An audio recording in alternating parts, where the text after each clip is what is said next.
Hello, everyone. You can hear me now, right?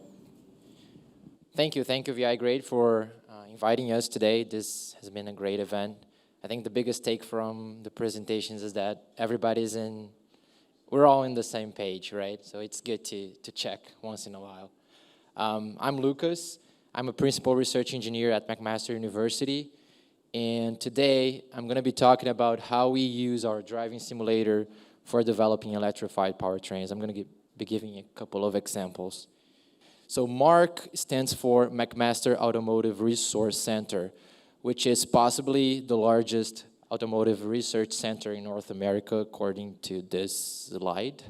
But seriously, we're more than 400 researchers. We have already spent more than $250 million in programs and initiatives, both with OEMs, suppliers, folk in the public sector as well, and agencies. So we're in the broad spectrum of transportation. We're everywhere, but mostly with automakers and suppliers. We're located in Hamilton, Ontario, and these are the main research and development areas that you can find at MARC. When it was originally created, its purpose was to accelerate the development of electrified powertrain, and that has been our bread and butter since then, but not only.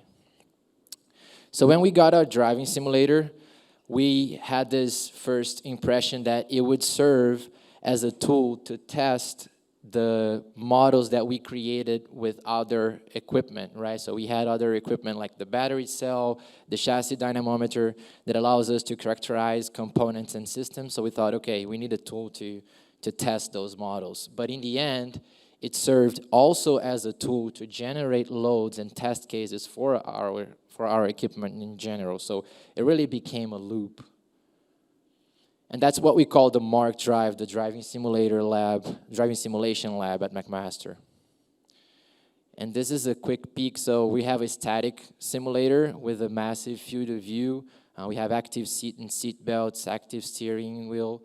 We have a control room connected with the control room of the chassis dyno, which is right across the wall that it is.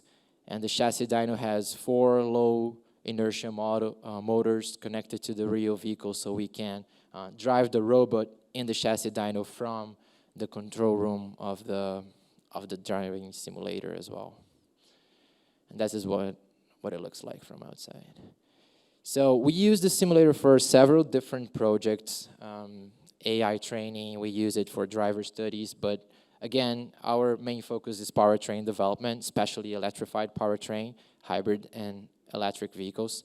And if you take a look at the traditional approach to powertrain development, it's usually simulation, so offline testing or development, and then we prototype, assemble, and calibrate things in the physical world in experiments, real experiments. And this approach has been successful, but it's very time-consuming and very expensive, as you can imagine. So same with chassis systems that you're very aware of. And if you look at the distance between those two, it feels like there is a gap between them, right? So the idea of adding driving simulation was to blend those two modes of development and stretch all the different types of analysis that we did. And the methodology is very simple. You have a vehicle that you want to improve or test a new solution. So you need to create a model of that vehicle that is representative of this vehicle. And you have to match the things that you want to improve, right? So in our case, for example, consumption and performance. And I'm showing you the results for this pilot study that we ran. Once you have a model that represents the real vehicle, you're able to add your package, your solution to it. In terms of hybridization, it could be a hybridization pack or a component or simple things like a control method or a new calibration even. In this example, I'll be showing you the results that we found for adding an auxiliary power unit that makes this vehicle a range extended electric vehicle, something that is gaining momentum right now in industry. Right, so once we have the object that we want to test, we need to define in which environments we want to test this object in. So we created a virtual proving ground from scratch, thanks to VI Word Sim with Roadrunner and the mod kit, thanks to Isabel and Roberto. And this proving ground has everything that we need to test performance and drivability of that powertrain, like different hills, straight lines, circles, even a mock-up city to emulate a little bit of traffic. We also want, this is how it looks from inside. And we also want to test the consumption of that vehicle. So we created an environment with just a straight line, an infinite straight line that allows us to reproduce the drive cycles that you do, the schedule cycles that you do for consumption. And we added this HMI monitor so the driver can follow the specific speed profile for that drive cycle in real time, so really emulating what the driver would do in a roller bench test. And of course, we want to test in the highway environment and in the neighborhood environment with other agents, pedestrians, traffic, other weather conditions, because we want to see not only what this vehicle can do in a perfect scenario in the drive cycle, but also in the real world scenario. Right, so the very first thing that we noticed when we did this job, we noticed that engine operation, when we added this range extender, the engine operation was not realistic at all. So we had a lot of chattering, as you can see in the figure on the left, and we had a lot of engine on and off operations. So this is really what an offline optimization would give you if you're testing a new control method, right? It doesn't care about drivability. It doesn't care about anything. It only cares about consumption. So we were able to improve that by adding controls, and you can see in the figure on the left how intuitive the engine operation became. Of course, there's still some chattering going on in individual spots there, but it became much more efficient and much more intuitive.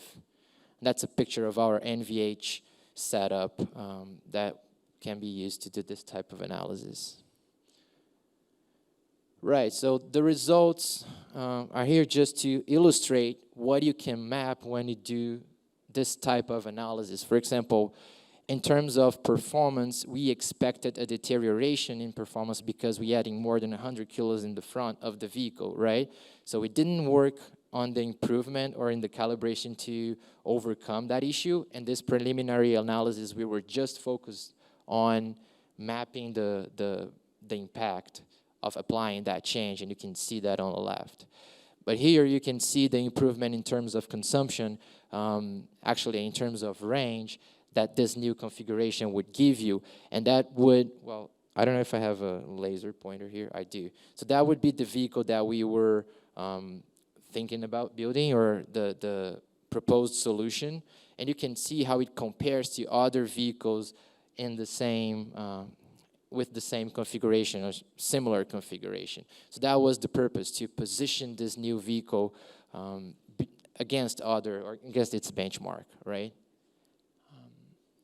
And that brings me to the conclusion. So in summary, driving simulation was proven as a powerful tool for defining this new strategy. So should we pursue this strategy? Should we pursue a different thing? So driving simulation is great to give you a heads up of where you're going before it's too late. It also allows a comprehensive analysis of proposed modifications that includes drivability, performance, and consumption. As I was saying before, with electrification, we're very much bounded with the offline world, where we look at the consumption, but we don't look at performance and drivability before it's too late, before we have a prototype. So the driving simulator gave us the ability to foresee that and to advise on it. And finally, it enabled human-centric design with the driver in the loop. So as I was showing you about the engine operation, this was something we were able to capture and to work on beforehand. So that also not only saves time, but raises your confidence about the product you're developing and raises its quality as well. Moving forward, we are looking forward integrating more our labs and our equipment. So this is what we've been calling the multimodal design. It's great to hear that AutoHawk is going the same direction as well. This is really exciting time. But yeah, that's pretty much it. If you want to keep this conversation going, let me know. Shoot me a message, and I can take your questions. Thank you.